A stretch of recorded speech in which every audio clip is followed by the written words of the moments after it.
Welcome to S के team classes. आज का यह लेक्चर हमारा होने वाला है जो वायर स्टार्स एम टेस्ट है उसके लिए। ठीक है, तो यहाँ पर जो ये जिसे एम टेस्ट भी बोला जाता है उसके बारे में हम यहाँ पर बिल्कुल कॉन्सेप्ट क्लियरिटी के साथ में और बेसिक के साथ में यहाँ पर डिस्कस करने वाले हैं। और ये जो आपका रहेगा बिल्कुल बाईलिंगुअल रहेगा, यानी हिंदी और इंग्लिश दोनों में रहेगा। और आपकी कोई भी यूनिवर्सिटी हो, शेखावाटी हो, राजस्थान यूनिवर्सिटी हो, एनी, ठीक है, तो उसके लिए सबके लिए ये जो आपका टॉपिक है जिसमें वो सबके लिए हेल्पफुल होगा। और यहाँ पर हम बिल्कुल एकदम शानदार तरीके से इसको समझाने का प्रयास करेंगे। ठीक है, और ये जो आपका एक तरह से ये बोल सकते हैं चैप्टर है, ये रियल एनालिसिस का एक चैप्टर है जिसमें ये टॉपिक आता है वायर स्टार्स एम प्रेक्षण। ठीक है, तो बिल्कुल शानदार तरीके से यहाँ पर हम डिस्कस करने वाले हैं। जब आप इस वीडियो को पूरा देखोगे तो आपको क्लियरली समझ में आ जाएगा कि एक्चुअल में जो वायर स्ट्रास एम प्रेक्षण है वो है क्या और किस प्रकार से हम क्वेश्चन पर अप्लाई करते हैं। ठीक है, तो बिल्कुल ध्यान से यहाँ पर आपको समझना है। देखो, पहले व्हाट विल यू लर्न। ठीक है, यहाँ पर हम क्या सीखने वाले हैं इस लेक्चर में, कंप्लीट क्या रहेगा। तो पहले देखेंगे कि इंट्रोडक्शन, यानी इस जो आपका एम टेस्ट है ये इसके बारे में क्या है क्या नहीं है इसके बारे में थोड़ा जानेंगे। ठीक है, ताकि आपको इसका पूरा माइंड मैप क्लियर हो। ठीक है, उसके बाद में कॉन्सेप्ट बिल्डअप करेंगे। ठीक है, क्योंकि ये डायरेक्टली यदि आप टेस्ट करोगे तो यदि क्वेश्चन में अप्लाई डायरेक्टली करोगे तो वहां पर क्या दिक्कत आएगी कि आप उसको स्टेप बाय स्टेप फॉलो नहीं कर पाओगे। ठीक है, तो यहाँ पर मैंने बहुत ही शानदार तरीके से इसको स्टेप बाय स्टेप बताया कि यदि आप इन स्टेप को याद रखोगे, ठीक है, थोड़ा अपने माइंड में रखोगे और वो अपने आप अपने माइंड में मतलब याद रख सकते हो आप। ठीक है, तो वो चीजें बहुत ही क्लियरली यहाँ पर एक्सप्लेन की है मैंने। ठीक है, थ्योरम स्टेटमेंट, अब इसका जो स्टेटमेंट है वो किस प्रकार से होगा। ठीक है, उसके बाद में प्रूफ स्टेप बाय स्टेप, ताकि आपको ये ज़्यादा एक बार पढ़ते ही ये बोल सकते हो कि याद हो जाए, उस तरीके से यहाँ पर एक्सप्लेन किया है। उसके बाद में डिटेल एक्सप्लेन वन क्वेश्चन, एक क्वेश्चन यहाँ पर अभी हमने लिया है।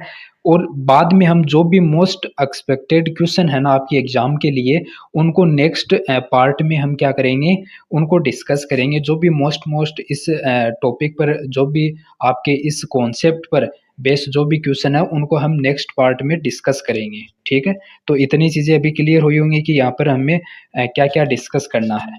ठीक है, अब आता है आपका ये नियम। ठीक है, नियम तो नहीं बोल सकते, मतलब एक ये एक एम टेस्ट है, मतलब एक प्रेक्षण है, एक सिद्धांत है ये। ठीक है, जिस पर बेस एक स्टेटमेंट दिया गया है।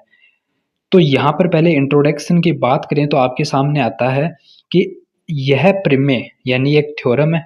ठीक है, एक एक समान अभिसरण, एक समान अभिसरण यानी यूनिफॉर्म कन्वर्जेंस।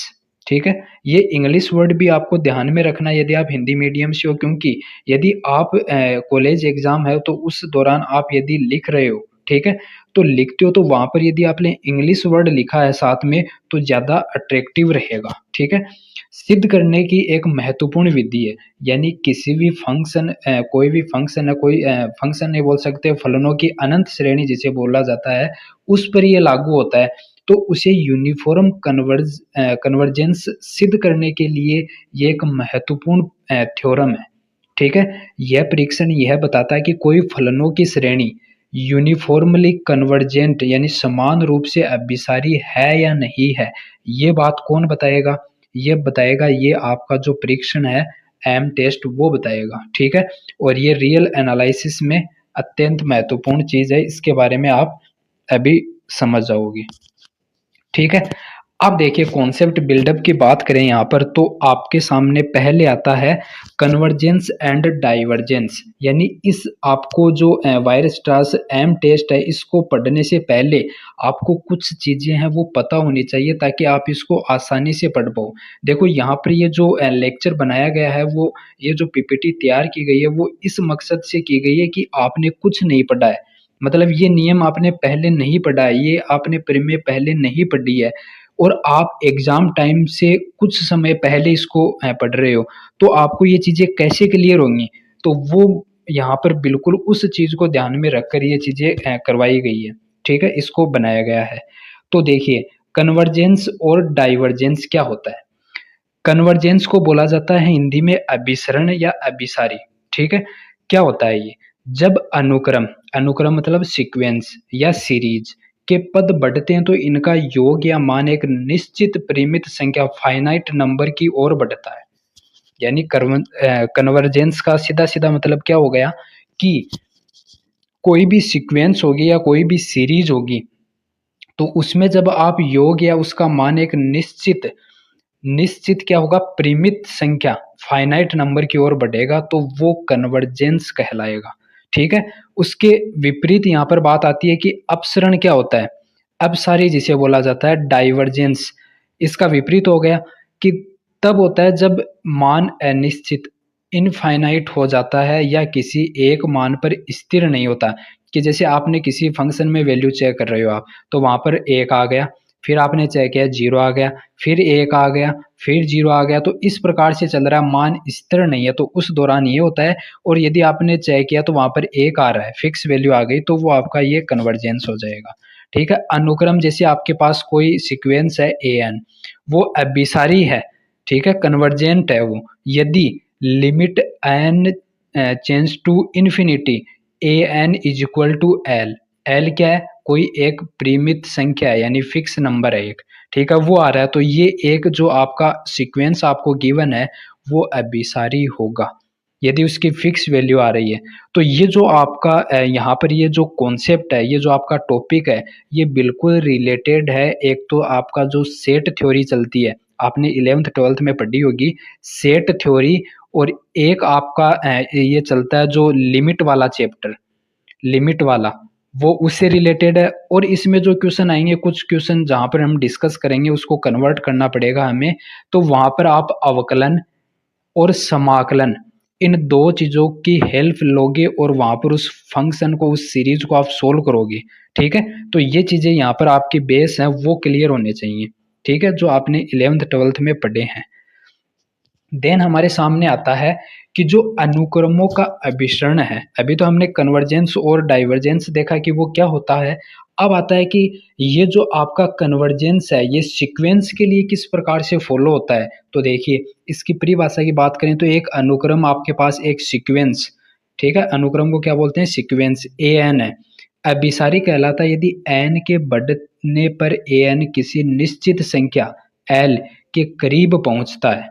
ठीक है। जैसे ए एन आपके पास ये एक सीक्वेंस है 1 में एन का मान जैसे जैसे एन बढ़ेगा, जैसे एन बढ़ रहा है एक, फिर 1/2, 1/3, यहाँ पर वैल्यू रखोगे आप, पहले एन की वैल्यू एक रखी, फिर दो रखी, फिर तीन रखी, ऐसे ऐसे, तो एक टाइम क्या हैगा कि ये जीरो के बहुत करीब चला जाएगा और वो फाइनाइट वैल्यू आ जाएगी जीरो।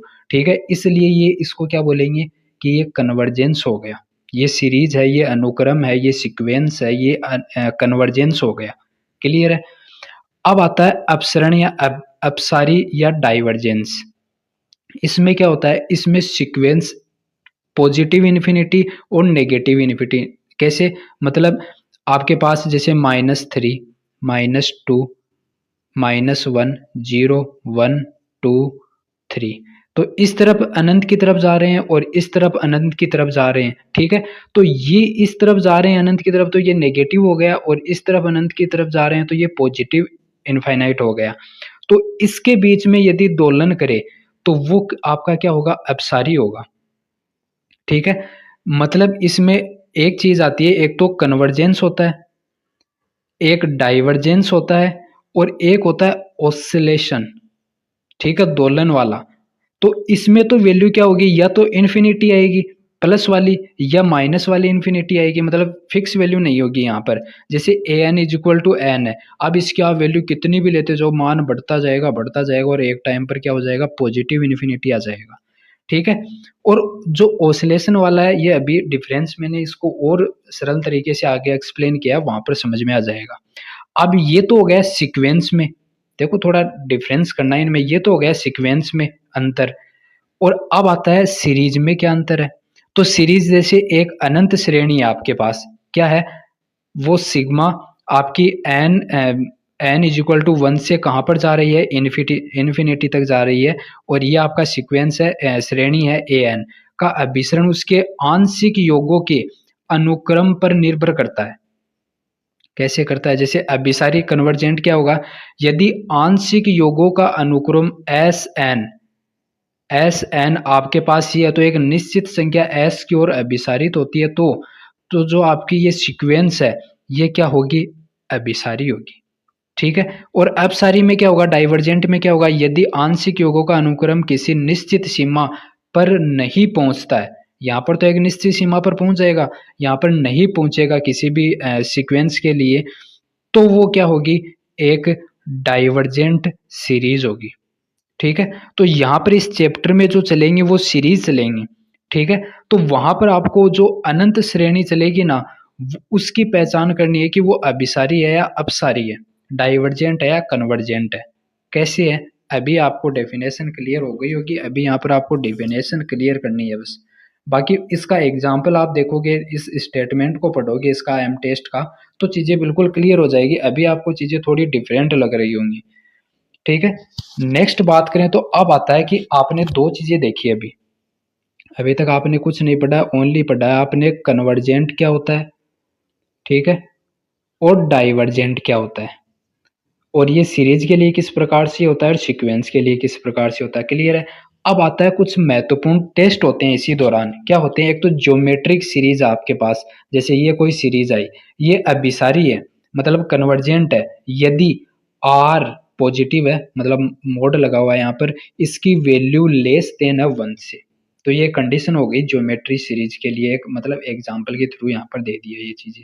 यहाँ पर आप वैल्यू पुट करोगे आर की, देन आपके पास जो चीजें निकल कर आएंगी वो बताएंगी कि ये एक कन्वर्जेंट सीरीज फॉलो हो रही है। फिर आता है पी सीरीज टेस्ट, ये इंपॉर्टेंट है, ये आप जब इसके क्वेश्चन सोल्व करोगे ना एम टेस्ट में, वहां पर बहुत यूजफुल होगा। तो पी सीरीज टेस्ट क्या है, इसमें समेशन जो आपका सिग्मा 1 में जो एन पी है, ये अभिसारी है यदि P ग्रेटर देन 1, यानी P की वैल्यू हमेशा यदि जो 1 से बड़ी आ रही है, तो उस कंडीशन में आपकी जो आपने जो कोई भी सीरीज ली है वो क्या होगी, कन्वर्जेंट होगी। और यदि वो डाइवर्जेंट है तो उसकी वैल्यू है वो क्या आएगी, 1 से a के बराबर या फिर 1 से छोटी आ रही है, इसका मतलब समझ लेना कि वो क्या है, वो अपसारी है। तो ये कंडीशन हो गई एक, ये आपको चेक करनी होगी उस सीरीज में। ठीक है। उसके बाद में divergent test, nth term test जिसे बोला जाता है, जब limit n change to infinity है और A N is equal to नहीं है 0, तो श्रृंखला निश्चित रूप से अपसारी होगी। ठीक है, ये कंडीशन हो गई। अब इनमें मुख्य अंतर क्या है कि अभिसरण में क्या होगा, मान परिमित और निश्चित होगा, डाइवर्जेंस में यही तो है। और जो सॉरी कन्वर्जेंट में, और डाइवर्जेंट में क्या है, मान या तो अनंत है या कोई स्थिर सीमा नहीं है। ठीक है, तो ये इसमें डिफरेंस आप यहाँ पर देख सकते हो। अब मैंने यहाँ पर और मतलब इस रियल एनालिसिस की मतलब एक तरह से पॉइंट ऑफ व्यू से देख सकते हो आप, तो यहाँ पर डिफरेंस मैंने और क्लियर कर दिया है। ठीक है, अब और ज्यादा आपको समझ में आ जाएगा। देखो, कन्वर्जेंट सीक्वेंस, डाइवर्जेंट सीक्वेंस और ऑसिलेटरी सीक्वेंस, तीन प्रकार के सीक्वेंस होते हैं। ठीक है, तो डायरेक्टली आपको यदि क्वेश्चन इस प्रकार से बन जाए कोई थ्योरी बेस में, तो वहां पर भी ये चीजें आप एक्सप्लेन कर सकते हो। और थ्योरी में भी नहीं बने, आपके पास सीधा कोई क्वेश्चन आ रहा है, वहां पर कन्वर्जेंस सीक्वेंस आपको दिख रहा है, एक वो जो अभिसारी श्रेणी दिख रही है या अपसारी श्रेणी दिख रही है या दोलन श्रेणी दिख रही है, ये नाम भी दिख रहा है, और आपने ये चीजें लिख दी साथ में, तो ऐसे मान लीजिए कि आपका क्वेश्चन बहुत अट्रैक्टिव बनने वाला है। ठीक है, अब देखिए कन्वर्जेंस सीक्वेंस के लिए क्या कंडीशन फॉलो होती है, देखना। आपके पास मान लीजिए कोई सीरीज आ रही है और आपने उसकी लिमिट ली, देखो लिमिट n चेस टू इन्फिनिटी है, और ये आपके पास कोई सीरीज है एफ एन, इसकी वैल्यू फाइनाइट आ रही है, मतलब एक निश्चित आ रही है, तो वो कन्वर्जेंट सीक्वेंस है। फॉर एग्जाम्पल, यहाँ पर हमने एक ये सीरीज ली, 1/2, 2/3, 3/4, ये सीरीज इस रूप की है या नहीं है, इस फॉर्मेट की है या नहीं है, बिल्कुल है। F N is equal to N बट्टा एन, नीचे एन में +1 होता हुआ दिख रहा है। अब इसका हमने क्या किया, देखो इसमें आपके पास एक चीज आपको ध्यान रखनी है कि आपको एन उठाना है। ठीक है, तो एन उठाओगे तो यहाँ से ऊपर एन है, नीचे से एन हटाना है तो एन आप क्या करोगे, कॉमन लोगे। तो एन कॉमन लिया तो यहाँ पर तो 1 बचेगा और यहाँ पर 1 अपॉन में एन हो जाएगा और ये ऊपर वाला एन इस नीचे वाले एन से कैंसिल आउट हो जाएगा और आपके सामने क्या आ जाएगा, ओनली ये आ जाएगा 1 अपॉन में 1 प्लस 1 अपॉन में एन। और यहाँ पर एन किसकी तरफ जा रहा है, इन्फिनिटी की तरफ जा रहा है, मतलब इन्फिनिटी आ गया तो 1 अपॉन में इन्फिनिटी क्या होता है पता है क्या, 1 अपॉन में इन्फिनिटी, देखो इन्फिनिटी क्या होता है, इन्फिनिटी होता है 1 अपॉन में जीरो, की जीरो नीचे आ गया मतलब वो इन्फिनिटी हो गया, ठीक है, अपरिभाषित हो गया जिसे बोल सकते हो आप। तो ये जीरो है। अब देखो 1 अपॉन में है, 1 अपॉन में इन्फिनिटी का मतलब है 1 अपॉन में 1 अपॉन में जीरो। अब ये जीरो कहाँ जाएगा, ये जाएगा ऊपर और यहाँ पर एक है तो 0/1 हुआ या नहीं हुआ। और 0/1, 0/1 क्या होता है, जीरो होता है, यानी 1 प्लस जीरो नीचे है और ऊपर 1 है तो ये क्या हो गया 1/1। तो यहाँ पर बताओ फाइनाइट वैल्यू आई या नहीं आई। यानी ये जो आपकी सीरीज आपको दिख रही है, ये जो भी आपको दिख रहा है ये एक कन्वर्जेंट सीक्वेंस है। बताओ क्लियर है इतना। अब आता है डाइवर्जेंट सीक्वेंस। इसमें क्या है, देखो मैंने ही आपको बताया कि लिमिट आपके पास n चेंज टू इन्फिनिटी है और ये आपके पास सीरीज है जिसकी वैल्यू क्या आएगी, या तो प्लस इन्फिनिटी की तरफ जाएगी या माइनस इन्फिनिटी की तरफ जाएगी। जैसे ये हमने एक एग्जांपल लिया कि 1 2 3 4 कहाँ तक जा रहे हैं पद, n तक जा रहे हैं, यानी आपके पास ये एक सीक्वेंस आ गई। हमने इसकी लिमिट ली, लिमिट लेने के बाद में यहाँ पर n आया, n इन्फिनिटी आ रहा है, ठीक है, क्योंकि n चेंज टू है इन्फिनिटी तो पॉजिटिव इन्फिनिटी आ गया, ठीक है। इसके लिए आप एक एग्जांपल ले सकते हो, कुछ इस प्रकार की ये सीरीज रखोगे n+1/2, इसकी एक सीरीज बना लो, ठीक है। इसमें से फिर से वही काम करना है, n कॉमन लोगे, यहाँ पर मैंने बताया नहीं है, यहाँ पर ये क्लियर कर दिया साथ में, ठीक है। इसमें से आप खुद कर सकते हो, n कॉमन, ऊपर तो n है ही, ठीक है, और बटा 2, इसमें से n कॉमन लोगे तो 1, यहाँ पर तो 1 बचेगा और यहाँ पर 1 अपॉन में n, तो ये n स्क्वायर आ जाएगा, ठीक है।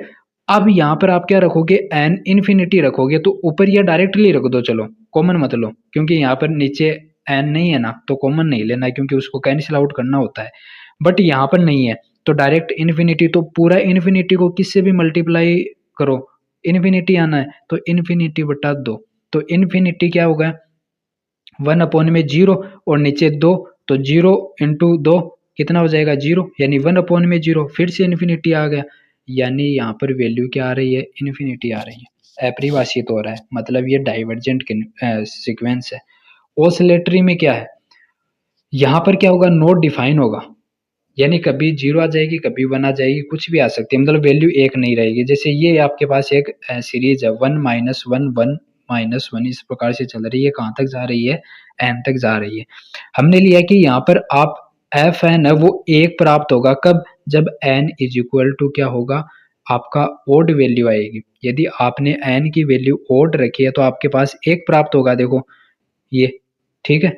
और यदि आपने n की वैल्यू इवन रखी है तो आपके पास 0 आएगा, क्योंकि -1 फिर -1, ठीक है, हाँ -1 फिर -1 फिर -1 तो वो कैंसिल आउट होता रहेगा और यहाँ पर आपके पास क्या आ जाएगा, 0 आ जाएगा।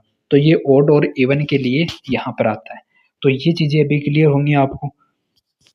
अब देखें नेक्स्ट, यहाँ पर आता है, अब जो मैंने आपको बताया ना कि कन्वर्जेंट है, ये इसमें मेन चीज है। तो कन्वर्जेंट है वो दो तरह के होते हैं मेनली, ठीक है, वैसे तीन तरह के भी बताए जाते हैं लेकिन मेनली यहाँ पर हमारे जो काम में आएंगे वो दो तरह के आएंगे, उनको हम डिस्कस करेंगे। पहला है पॉइंट वाइज कन्वर्जेंस। ये क्या होता है, देखो ये इसका भी काम यहाँ पर पता होना चाहिए आपको कि किस प्रकार से यहाँ फंक्शन में हमें जो सीरीज है वहां पर इसको अप्लाई करना होता है।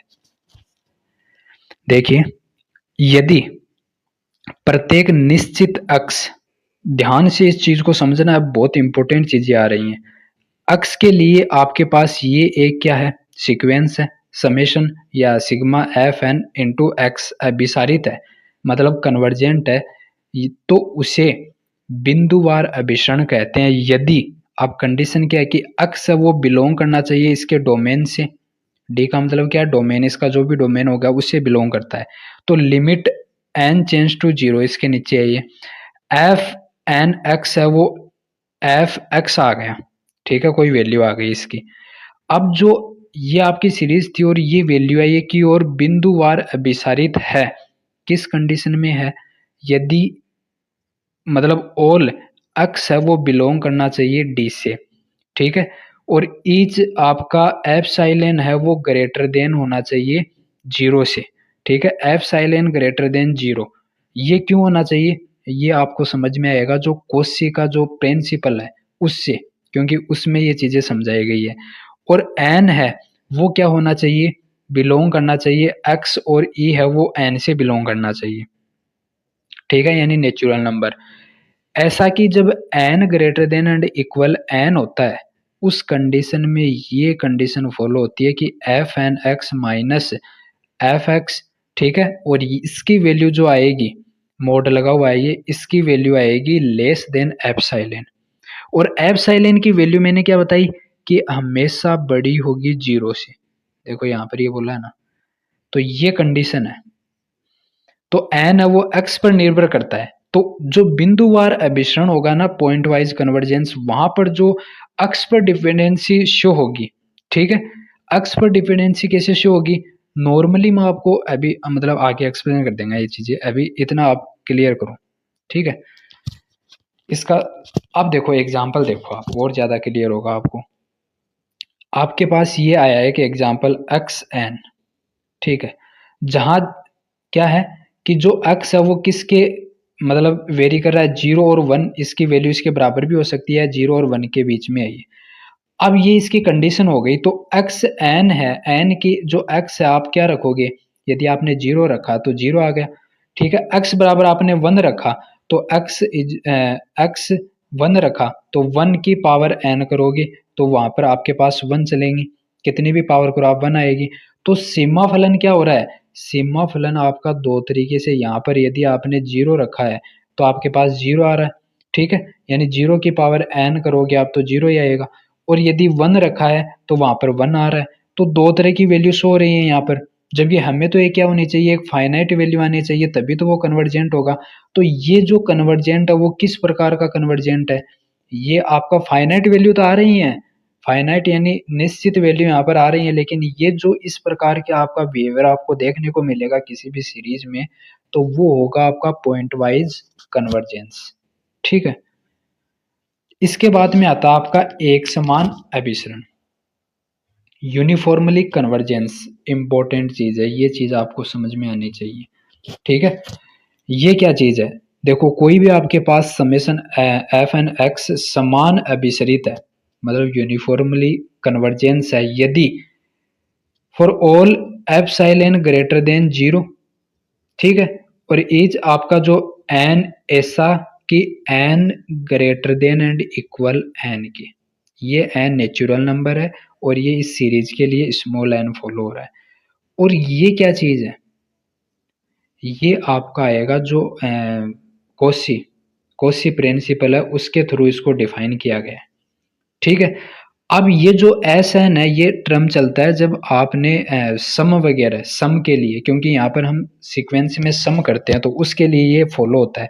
तो S N X minus S, वो जो कोसी में आएगा वो यहाँ पर एम आ जाएगा, और एक्स ये आएगा आपके सामने, और इसकी वैल्यू जो आएगी वो एप्सिलॉन से छोटी आएगी, ठीक है। ये इसका कॉन्सेप्ट होता है कोसी का। अभी देखना उसको भी हम कंप्लीट डिटेल से समझेंगे, कोसी स्टेटमेंट जो दिया था उसने प्रिंसिपल बताया था उसके बारे में, ठीक है। अभी देखो अब चीज आती है कि इसको थोड़ा हमें डिटेल से समझना है, यूनिफॉर्म कन्वर्जेंस को।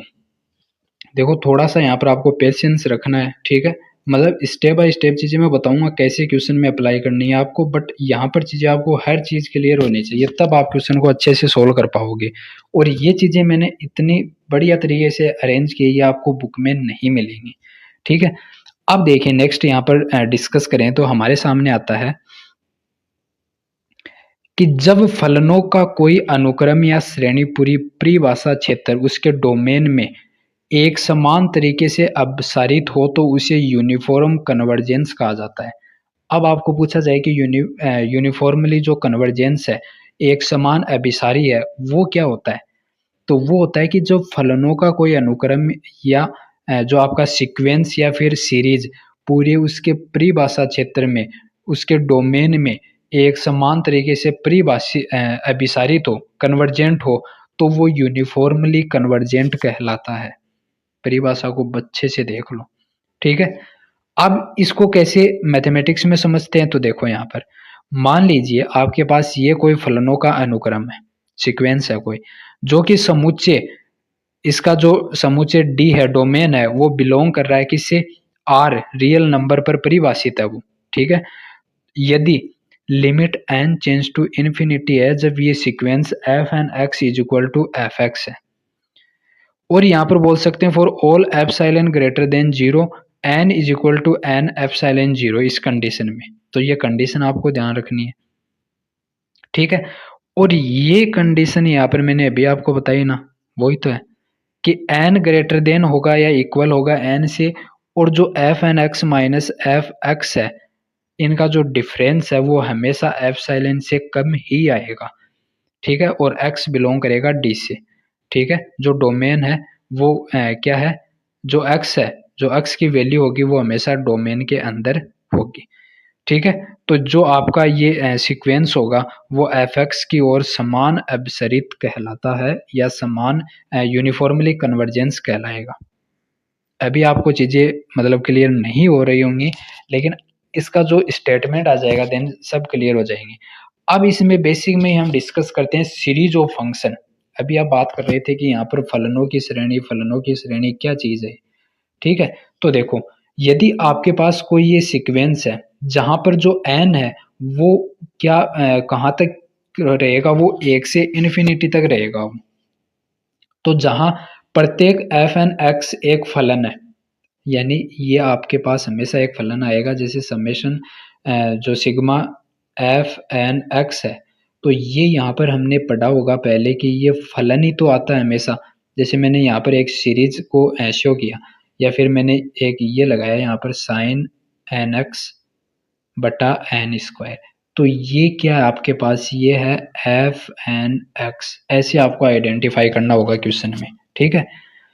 तो इसे फलनों की अनंत श्रेणी कहा जाता है, क्योंकि वैल्यू कहाँ तक जा रही है, अनंत तक जा रही है। इसको शो करने का ये है, यही है फलनों की अनंत श्रेणी, ठीक है, सीरीज ऑफ फंक्शंस। तो प्रत्येक एफ एन एक्स एक फलन है, तो इसे फलनों की अनंत श्रेणी कहा जाता है, क्योंकि वैल्यू कहाँ से जा रही है, एक से इन्फिनिटी तक जा रही है। क्लियर है, चलो आगे। अब आता है कि फलनों के अनुक्रम की परिभाषा, ये चीजें मैंने आपको बताती है, ये यहाँ पर हिंदी में एक्सप्लेन कर रखी है। अब एक वैल्यू आपके पास में आती है डिफाइन एम एन, ये एम एन क्या है, इसको परिभाषित करो। तो एम एन यह क्या डायरेक्टली क्वेश्चन बनेगा इस पर, नहीं, ये आपका यूज होगा कहाँ पर, जो आपका वायर स्ट्रास एम परीक्षण है वहां पर। तो एम एन आएगा वो क्या है, तो एम एन क्या होगा, जो कंसिडर किया गया है यहाँ पर एक धनात्मक स्तर संख्या की अभिसारी श्रेणी है। तो वहां पर आप डायरेक्टली एम एन को देखोगे तो वहां पर कंफ्यूज हो गए, तो वो क्या चीज है, वो एक धनात्मक स्तर संख्याओं की अभिसारी श्रेणी है, कांस्टेंट टर्म की तरह बिहेव करेगा ये, ठीक है। तो एक्स पर निर्भर नहीं करती है, और ये क्या नहीं करेगी, कांस्टेंट है तो एक्स पर निर्भर नहीं करेगी, ठीक है, वेरिएबल पर निर्भर नहीं करेगी, सीधा क्लियर है। और ये इसके लिए ये कंडीशन फॉलो होगी जो कि आपके इस टेस्ट में होने वाली है, ठीक है। तो आपका आता है अभी वायर स्ट्रास एम परीक्षण का कथन, स्टेटमेंट क्या कहता है। जब भी आपके एग्जाम में क्वेश्चन बने तो आपको ये स्टेटमेंट लिखना है, बिल्कुल शानदार तरीके से यहाँ पर लैंग्वेज में लिखा है, ठीक है। देखो क्या बोलता है ये आपका, ये कहता है कि यदि आपका सिग्मा एफ एन एक्स समुच्चय कोई भी सेट है, उसका डी पर परिभाषित डिफाइन है फलनों की श्रेणी में, सीरीज ऑफ फंक्शन में, ये आपका एक डिफाइन है, ठीक है, ये सीक्वेंस डिफाइन है। उसमें यदि धनात्मक वास्तविक संख्याओं की एक श्रेणी समेशन एम एन ऐसी विद्यमान हो कि, ये condition mod F N X और इसकी वैल्यू हमेशा छोटी आएगी या इक्वल आएगी एम एन से, तो इस कंडीशन के लिए सभी जो एक्स हैं वो बिलोंग करेंगे किससे, डी से, उसके डोमेन से, उसके सेट से, ठीक है, और जो n होगा वो ऑलवेज नेचुरल नंबर से बिलोंग करेगा। और क्या बोलोगे कि जो mn है वो क्या होगा, इस कंडीशन में क्या होगा, वो यदि ये फॉलो कर रहा है तो उस कंडीशन में वो कन्वर्जेंट होगा। और यदि mn कन्वर्जेंट हो रहा है तो वहां पर जो समेशन fnx है, जो सीक्वेंस है, वो सेट डी में, उसके समुच्चय डी में, डोमेन में एक समान अभिसारी होगी, यूनिवर्सली कन्वर्जेंट होगी। यही आपका इसका स्टेटमेंट है। ठीक है, तो इसको बहुत ही ध्यान से समझ लेना आप। ठीक है, ताकि आप डायरेक्टली इसको अप्लाई कर सको, अपने कोई भी क्वेश्चन आ रहा है वहां पर इसको समझा सको, इसको वहां पर एक्सप्लेन कर सको। ठीक है, तो पहली चीज यहाँ पर क्या हो गई कि यहाँ पर आपके पास फलनों की एक श्रेणी होती है। उसके बाद में आपकी ये समेशन mn जो आपकी होती है धनात्मक वास्तविक संख्याओं की एक श्रेणी होती है। ठीक है, उसके बाद में ये इसका मेन स्टेटमेंट हो गया, किस में बिलोंग करेगा ये कंडीशन आपको खासकर याद होनी चाहिए। ठीक है, तो इस कंडीशन में ये कन्वर्जेंट होगा और देन ये आपके डोमेन में यूनिवर्सली कन्वर्जेंट होगा। ठीक है, तो ये चीज एक बार आप जरूर रफ, अपनी जो रफ रजिस्टर है वहां पर एक बार इसको दोबारा नोट डाउन कर लेना, ताकि ये आपके माइंड में छप जाए। अब आता है कि इसको प्रूफ करना, क्योंकि डायरेक्टली क्वेश्चन बनता है कि जो आपकी फलनों की श्रेणी है उसका एक समान अभिसरण के लिए जो वायर स्ट्रास एम परीक्षण है का कथन दीजिए और उसे सिद्ध भी कीजिए, यानी प्रूफ भी कीजिए। तो ये डायरेक्टली आपके क्वेश्चन बनता है, या इस पर बेस कोई ना कोई क्वेश्चन आ जाए। ठीक है, तो पहले इसका हम प्रूफ समझते हैं। प्रूफ समझने के लिए देखो, यहाँ पर चीजें आपको बहुत ही शानदार तरीके से लिखनी है ताकि कंफ्यूजन ना हो और आप स्टेप बाय स्टेप कर सको। तो पहली स्टेप में आपको क्या अप्लाई करना है, देखो पहले स्टेप में आपको अप्लाई करना है कि आपके पास एक सीक्वेंस है। भाई आपके पास क्या दिया है, पहले तो ये लिखो, दिया क्या आपको। ठीक है, तो आपने दिया है, जैसे आपने देखो पहले मतलब प्रूफ करते थे, कोई भी थ्योरम होती है तो उसको प्रूफ करते थे, वो कैसे करते थे उस अकॉर्डिंग करना है ताकि अट्रैक्टिव बने। एक्स, ये आपके पास आपका जो स्टेटमेंट है उसका एक मैथमेटिकल डिनोट है उसका। ठीक है, इस कंडीशन में हमने क्या बताया, इस कंडीशन में हमने बताया कि ऑल एक्स बिलोंग कर रहा है डी से, जो इसका डोमेन है उससे। तो उस कंडीशन में जो समेशन एम एन है वो एक क्या होगा, एक कन्वर्जेंट सीरीज होगी। ए क्या होगी, कन्वर्जेंट सीरीज होगी, जहां पर क्या बोलोगे कि जहां पर जो एम एन है वो हमेशा बड़ा होगा या फिर इक्वल होगा जीरो के। ये बात आपको गिवन है। ठीक है, हमने पढ़ी है उसमें। अब देखो ये एक चीज हो गई। अब यहाँ पर आप और चीजें लिख सकते हो, बट आपको अभी इतना ही लिखना है। देखो उसके बाद में आता है, ये तो हमने जो दिया था वो ही लिखा है, अभी कुछ नहीं नया नहीं किया है यहाँ पर। अब सेकंड स्टेप में आपको क्या करना है, जो कोशी का क्राइटेरियन है वो फॉलो करना है। यानी जो कोशी ने अपना कोशी कन्वर्जेंट प्रिंसिपल दिया था, ठीक है, कन्वर्जेंट के लिए वो अप्लाई करना है। कैसे करोगे, देखो कोशी क्या कहता है कि जो आपका ईच, देखो ईच एप्सिलॉन क्या होता है, ग्रेटर देन जीरो। ये कंडीशन हमने बताई ना उसमें। तो each epsilon greater than zero के लिए कोई भी जो नेचुरल नंबर है, कोई भी नेचुरल नंबर है वो बिलोंग करेगा, वो बिलोंग करेगा किससे, जैसे हमने एक ये लिया एम जीरो से, बिलोंग करेगा एन से। ये कंडीशन बोल सकते हैं। ठीक है, तो इस कंडीशन में ये हमने बोला, तो ये किस आधार पर बोला, ये कोशी प्रिंसिपल के आधार पर बोला। ठीक है, तो ये जो आपका एम नोड है ये बिलोंग किससे कर रहा है, एन से, नेचुरल नंबर से कर रहा है, क्योंकि इस कंडीशन में हम यहाँ पर वो कोशी जो प्रिंसिपल है वो अप्लाई कर पाएंगे। ये जो उसकी कंडीशन है उस कंडीशन में, तो ये उसकी कंडीशन बोल सकते हो आप। ठीक है, ये आपको पहले लिखनी है। ठीक है, यहाँ पर सेकंड स्टेप में आपको पहले लिखनी है। उसके बाद में उसका जो स्टेटमेंट है वो क्या कहता है कि आपके पास जो आपने एम नोड लिया है उसके लिए वैल्यू आएगी एम, कैपिटल एम, और नीचे लिखना है small M plus one term plus capital M small M plus two term, और इस प्रकार से ये चलता जाएगा, चलता जाएगा। और कहाँ तक जाएगा? Capital M, M, small M plus कहाँ तक जाएगा? 1 2 3 4 5 ऐसे चलता जाएगा। तो हमने लास्ट में मान लिया कि ये पी तक जाएगा, ठीक है। और पी तक जाएगा तो ये वैल्यू पूरी की पूरी क्या होनी चाहिए? ये एप्सिलॉन से छोटी होनी चाहिए। ये वैल्यू जो भी आएगी वो एप्सिलॉन से छोटी होनी चाहिए। देखो हमने यहाँ पर थोड़ा मतलब आपकी जो बुक में दिया है उस तरीके से करने का प्रयास किया ताकि वहां पर जब आप लिखो तो वो ज्यादा अट्रैक्टिव लगे। बाकी सिंपल करने का तो कोशिश की हमने, लेकिन तरीका उसी तरीके से जो, जैसे अब ये नहीं है कि यहाँ पर आप एम क्यों रख रहे हो, यहाँ पर एन क्यों नहीं रख रहे, यहाँ पर पी क्यों नहीं रख रहे, तो वो आप कुछ भी रख सकते हो।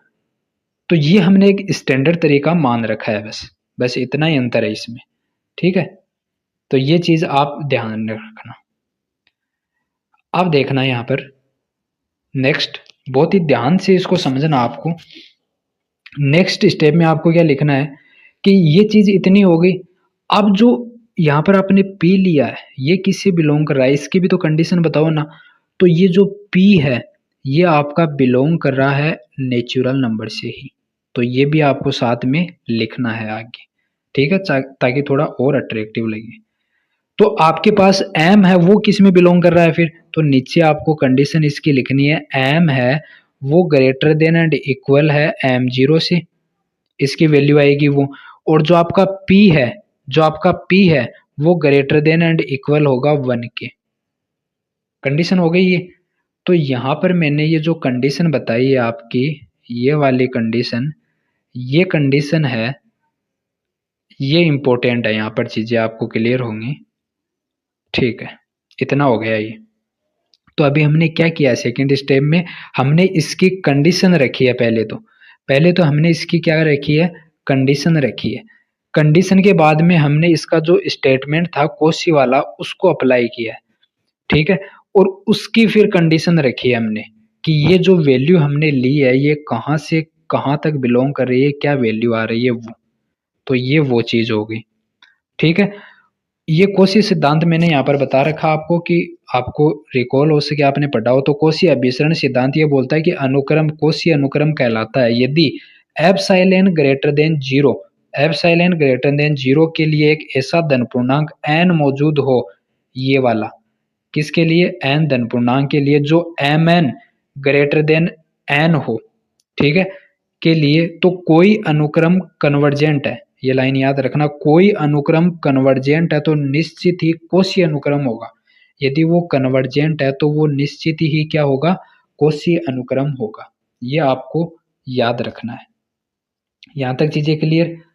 अब हम चलते हैं इसकी स्टेप नंबर थर्ड में, क्या आपको वहां पर अप्लाई करना है।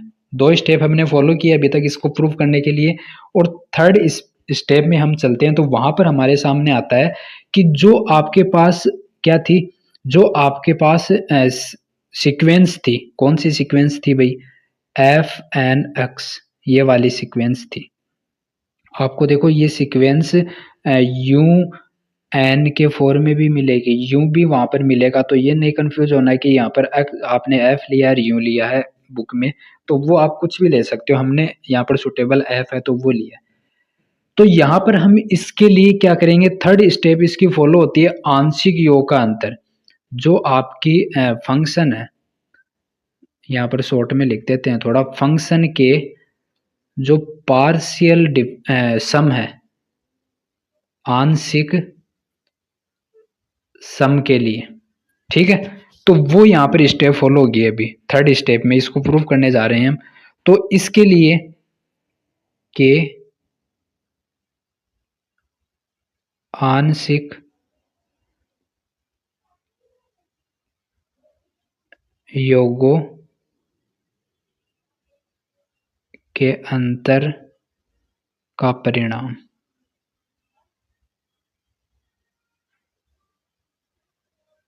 क्या चीज़ है? देखो, अभी आपने रखा कि आपके पास एफ एम प्लस वन है, वहां पर हमने एम लिया था, उस एम को रिप्लेस कर रहे हैं एफ से, क्योंकि हम उस सीरीज के अंदर बात कर रहे हैं अब। ठीक है, तो एफ एम प्लस वन, और किस टर्म में? एक्स के टर्म में, प्लस फिर क्या आएगा? एम प्लस टू, किस टर्म में? एक्स के टर्म में, प्लस ये क्या होगा? चलता जाएगा, क्या होगा? चलता जाएगा इस प्रकार से। और कहाँ तक जाएगा? ये जाएगा एफ एम तो रहेगा ही रहेगा, और ये वन टू थ्री क्या ले रहे थे? इसको लास्ट में पी ले रहे थे। ठीक है, और एक्स के फंक्शन में मोड। ठीक है, ये आपका आ गया। और ये किसके इक्वल होगा?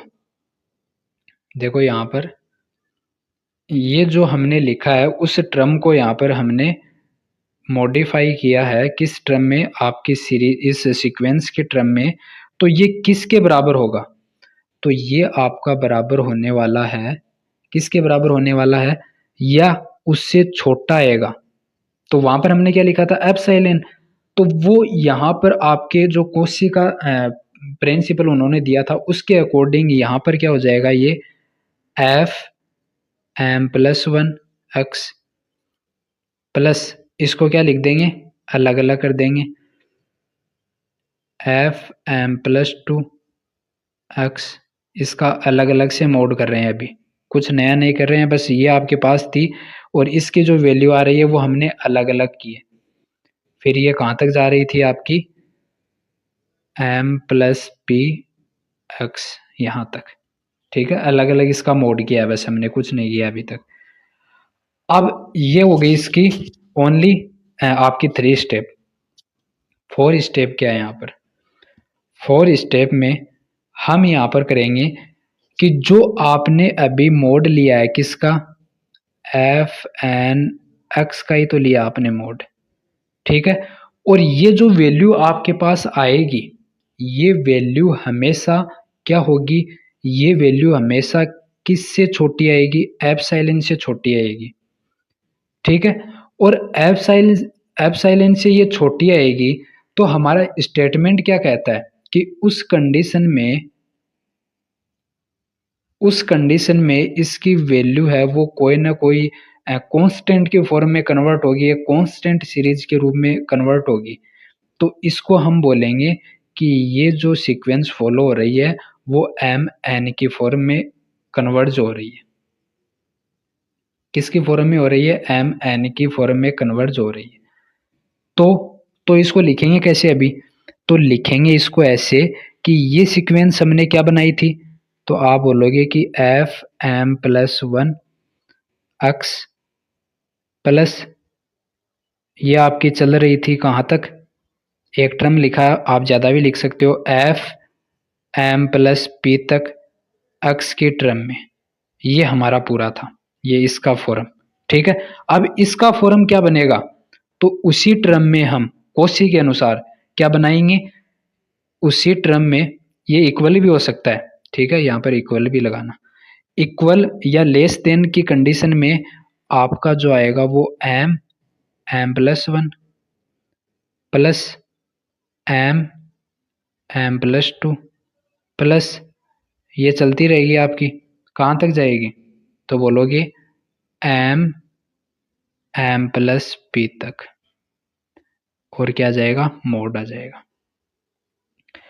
अब यहाँ पर जो ये वैल्यू है, और ये वैल्यू भी किससे है? थोड़ा सा यहाँ पर आपको एक चीज और इंक्लूड करनी पड़ेगी इसमें, और वो क्या है?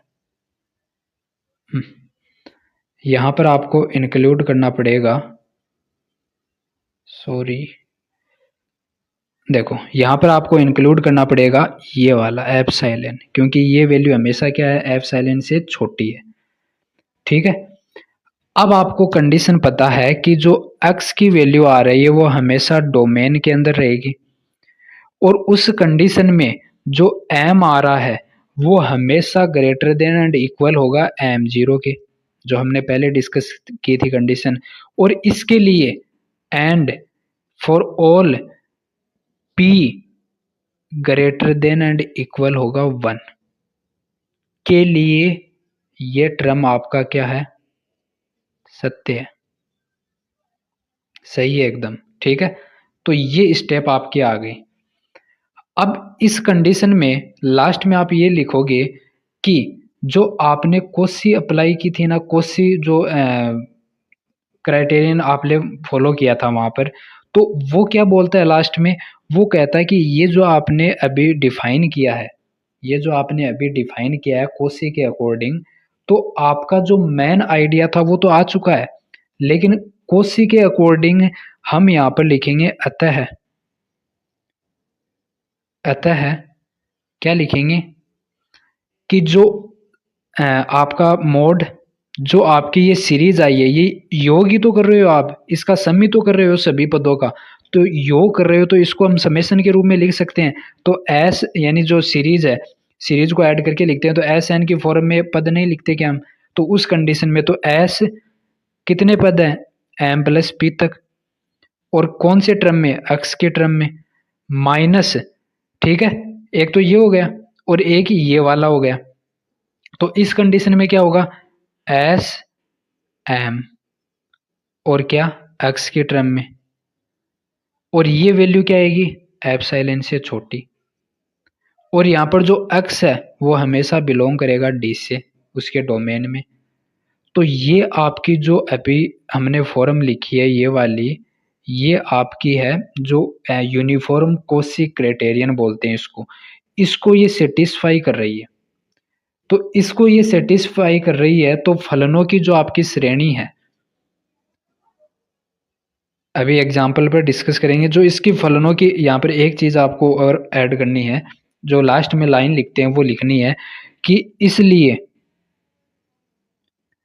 इसलिए फलनों की, फलनों की श्रेणी, कौन सी श्रेणी, समेशन एफ एन एक्स, जो इसका समुच्चय है, सेट है इसका, डी पर यूनिफॉर्मली कन्वर्जेंट है। यहाँ पर क्या लिखोगे, यूनिफॉर्मली कन्वर्जेंट है, ये बात लास्ट में आपको लिखनी है, और ये आपकी थ्योरम है वो सिद्ध हो चुकी है, ठीक है। तो ये इस प्रकार से आप इसको सिद्ध करोगे, बहुत ही शानदार तरीके से मैंने यहाँ पर आपको बताया है, ठीक है।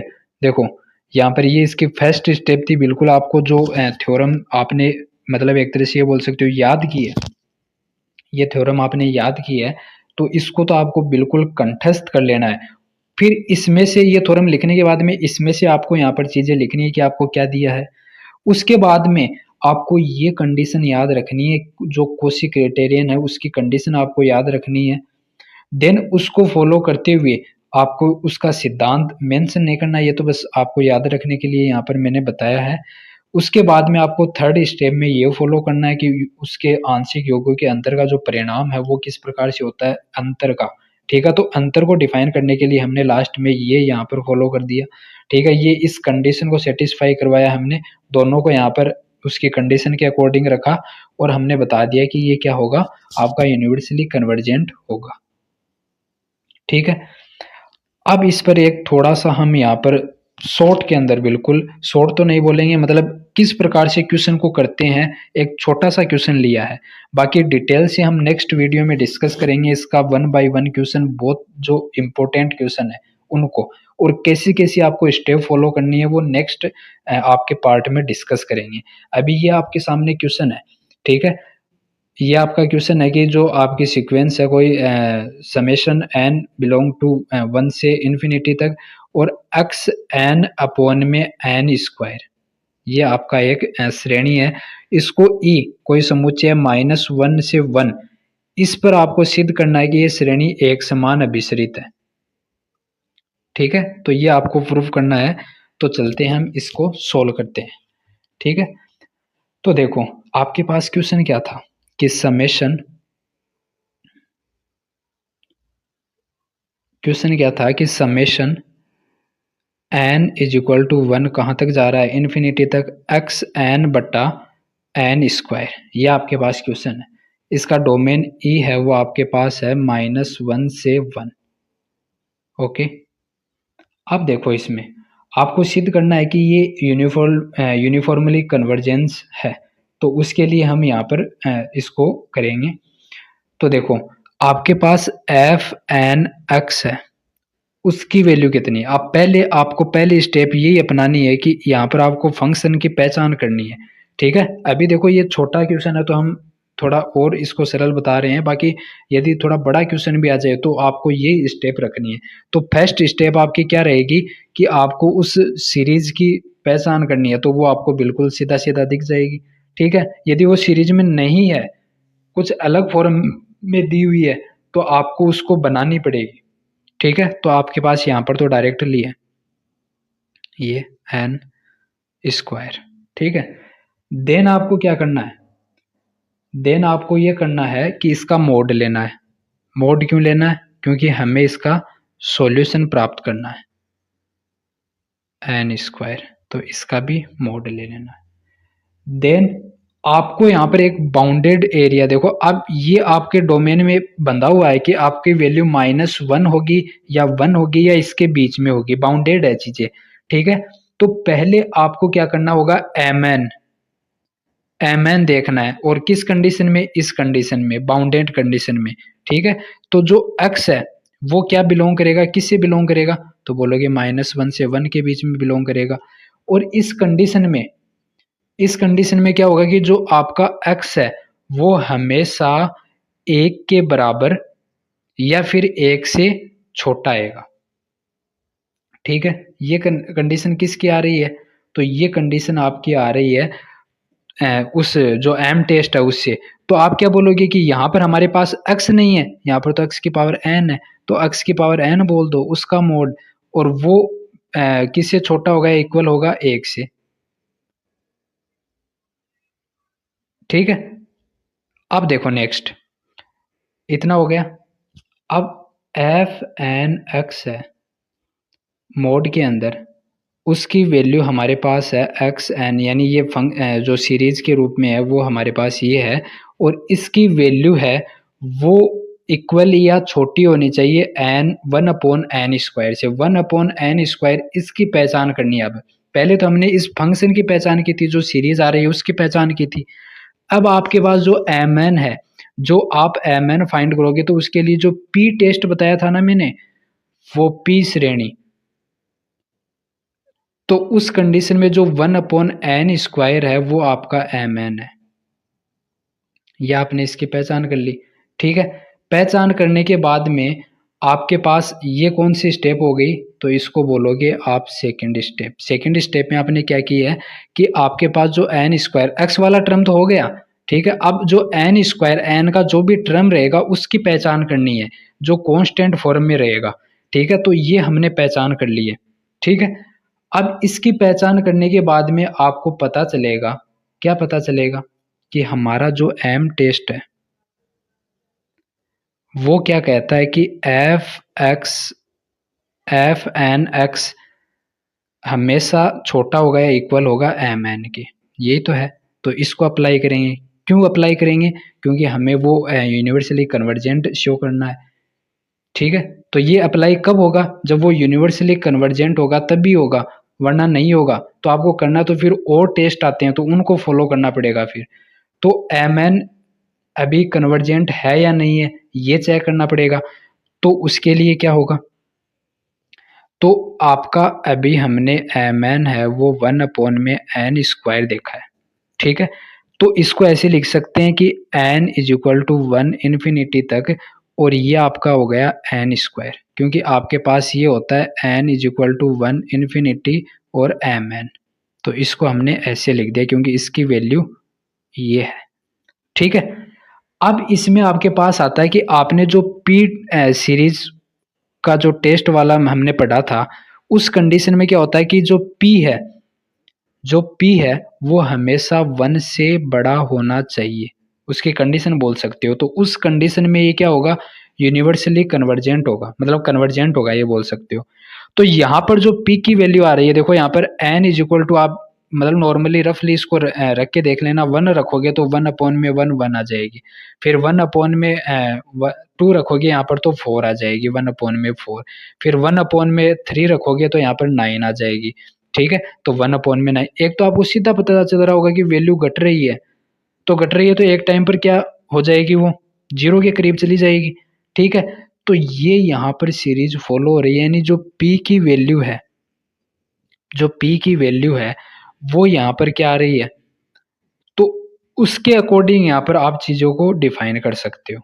ठीक है, तो ये आप बोल सकते हो कि p ग्रेटर देन 1, यानी जो p आ रहा है, तो p क्या चीज थी कि p की वैल्यू वो हमेशा 1 से बड़ी होगी, 1 से क्या होगी, बड़ी होगी।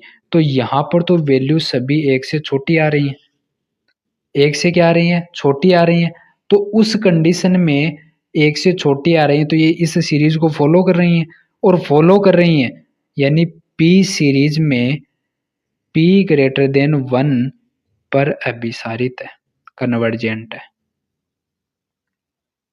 क्या है, कन्वर्जेंट है, क्योंकि 1/n² इज इक्वल टू, यदि आपके पास mn है और इसकी वैल्यू आपके पास 1 से छोटी वैल्यू आ रही है या 1 आ रही है, तो इस कंडीशन को तो सेटिस्फाई कर रही है ना, तो कर रही है, इसलिए ये बोलेंगे कि ये कन्वर्जेंट है।